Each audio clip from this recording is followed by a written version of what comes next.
10월 27일 화요일 오후 1시를 넘기는 시간입니다. 이 시간에는 정권 실세들이 공수처, 고위공직자 범죄수사처를 이번 예산안 통과 시기에 맞춰가지고 반드시 발족시키려고 하는 전열을 가다듬고 있습니다. 공수처를 발족시키기 위해서는 처장을 임명해야 되는데 그 처장은 7사람의 추천위원회에서 결정하도록 되어 있습니다.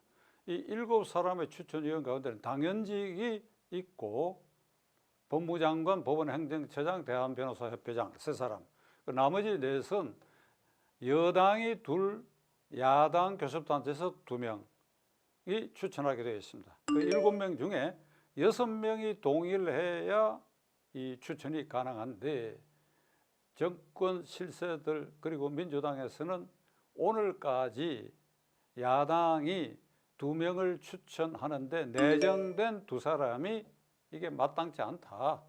임정혁 변호사와 이현 변호사 그 전력을 문제 삼기 시작했습니다. 임정혁 변호사는 공안통이다.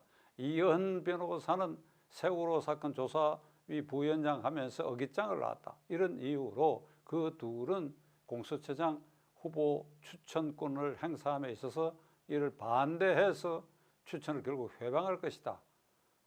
그러니 교체하라 하는 말까지 오늘 아침에 하기 시작했습니다. 불응하면 공수처장 추천위가 불발되고 추천이 무산되게끔 야당 추천위원이 그러한 행태를 보이면 법률을 개정해서 국회의장이 4명 국회 몫의 추천위원을 지명하겠다. 그런 법 개정안까지 지금 준비를 완료해 놓고 있습니다. 기어코 어떤 무리수를 쓰더라도 공수처는 11월 중에 발족시키겠다. 이것이 정권 실세와 민주당의 의도입니다. 시청자 여러분, 정권 실세들이 왜 이와 같이 공수처를 무리하게 발족시키려고 하느냐? 그것은 명백합니다. 여러분 지금 보고 계시지요. 추미애 법무부 장관이 검찰총장을 압박해가지고 울산시장 부정선거 게이트와 라임 그리고 옵티머스 사건 등 일련의 부패 사건을 덮어버리고 그리고 그 수사 라인을 흩어버리고 하는 걸 지금 우리는 목격하고 있지 않습니까?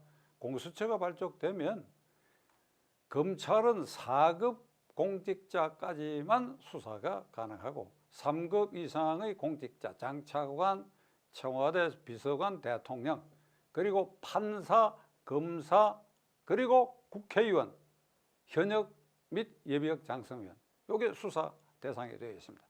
따라서 공수처가 발족되면 검찰은 고위공직자 수사에서 완전히 배제되고 무력화된 기관으로 전환합니다. 검찰이 인지사건으로 고위공직자의 범죄 혐의를 잡고 수사를 착수하더라도 반드시 공수처에 신고해야 되고 그리고 공수처는 언제든지 그 수사 대상인 사건에 대해서 검찰이 수사하고 있는 것을 이송명령을 내리게 할 수 있습니다. 그러면 예상되는 것은 어떤 것이냐? 라임 수사, 옵티머스 수사, 신라젠 수사, 그리고 울산시장 부정선거 게이트의 나머지 추가 수사, 비서실장, 그다음 비서관, 그리고 대통령을 향한 그 부분, 이 모든 것을 공수처로 이관하라. 공수처가 이관해야 됩니다. 거기서 나머지 수사를 하고 필요하다면 공소 제기도 할 수 있겠지만 다 덮어버릴 것입니다. 정권 실세가 의도하는 공수처 발족에 이렇게 목을 매다는 바로 이유 때문이라는 것을 이 국민들은 꿰뚫어 봐야 합니다. 정부 여당은 이 공수처를 더욱 강화하기 위해서 불고지죄까지 설정하겠다는 것입니다. 그게 무슨 말이냐? 고위공직자가 속하고 있는 그 기관의 공무원들이 고위공직자의 범죄 사실을 인지하고도 공수처에 고지, 신고하지 않으면 처벌하겠다는 것입니다. 과거에 국가보안법에 간첩활동이나 유사활동을 한 자에 대해서 수사기관에 고지하지 않았을 때 처벌하는 불고지죄가 있었는데 그 악령을 지금 되살리려고 정권 여당은 이처럼 안달하고 있습니다. 이렇게 되면 어찌 되느냐? 이 공수처 존재 자체가 상권 분립을 훼손하고 특히 야당 의원을 공수처의 칼날 위에 세우겠다는 것입니다.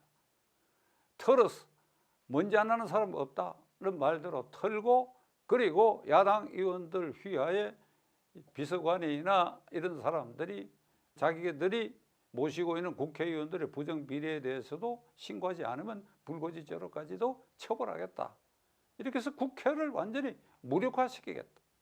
이런 종류의 기관은 공산주의 국가에서밖에 없습니다. 소련에 이런 기관이 있었고 지금 중국의 국가기율청과 하는 기관이 바로 이런 기관입니다.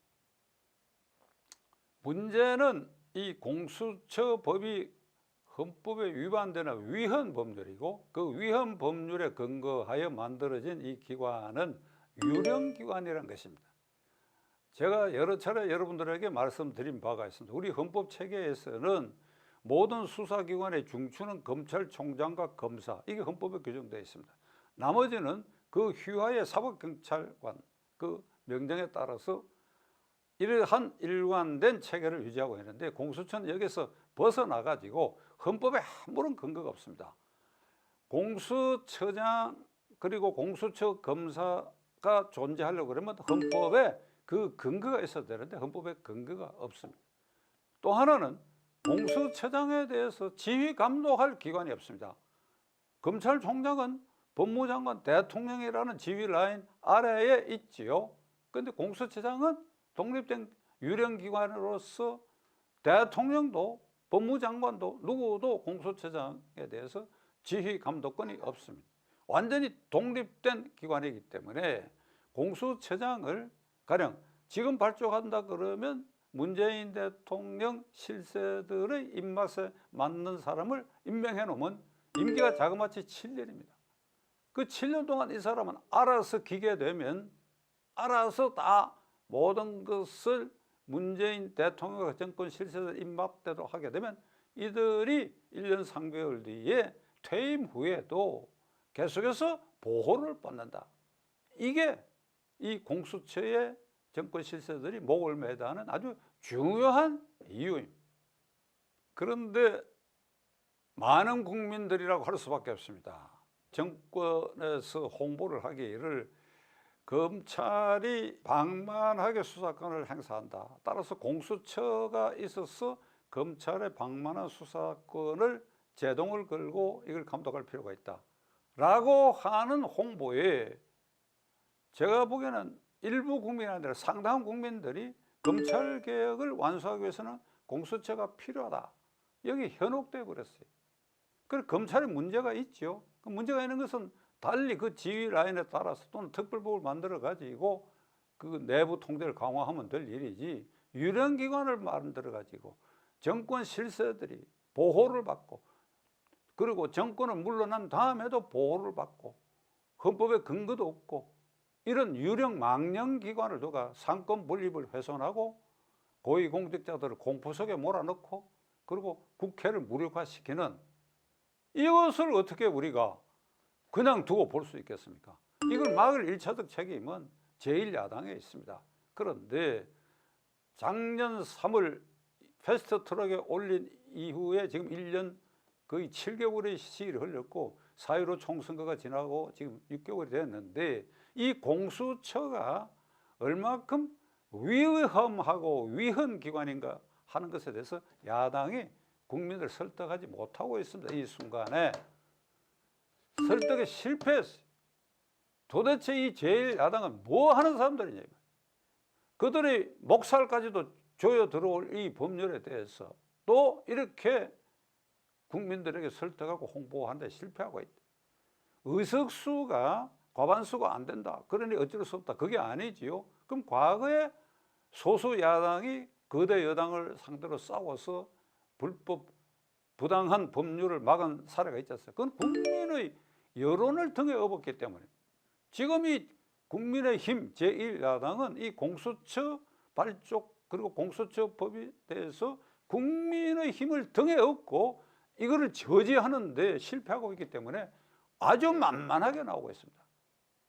아니, 어제도 이낙연 민주당 대표가 위협조의 말을 하고 있지 않습니까? 반드시 통과시켜야 된다.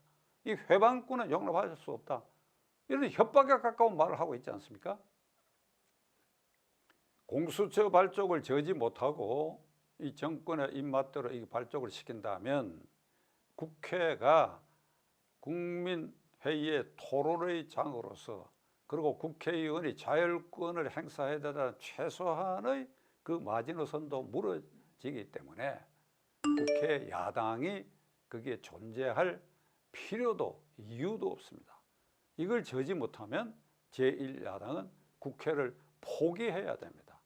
포기하는 방식, 제가 여기서 늘 하는 말대로 의원직을 사퇴하라 이 차원이 아니고 여의도 국회를 완전히 포기해버린 것입니다. 너희들 마음대로 해라. 그 방법으로 107명의 국회의원들이 국회의원 배지를 모아가지고 여의도 마당에다 던지고 국회를 포기하고 물러나는 그런 모습을 보이고 장외에서라도 이걸 투쟁을 해야 할 것입니다. 문재인 정권 지금 3년 반이 지나고 실질적으로 문재인 대통령 임기가 1년 3개월 남은 이런 마당에 추미애 법무장관을 앞세워가지고 검찰 조직을 파괴하고 하는 거 우리 똑똑히 보고 있지요. 여기에 공수처까지 발족되게 된다면 이 정권의 운명이 순탄하게 갈 수 없으리라고 하는 것이 하늘의 뜻이라고 저는 생각합니다. 그렇다면 제1야당이 국회에서 해야 할 일이 무엇일 것입니까? 오늘이라도 모여서 단결된 힘을 보이고 국민들에게 아주 처절한 호소를 해서 이 공수처법의 독소가 상권 분립을 훼손하고 국회를 무력화할 것이라 하는 것을 인식시키는데 최선을 다하고 그러한 모습을 통해 가지고 그런데도 무리하게 이게 통과된다고 한다면 국회를 포기하는 것입니다.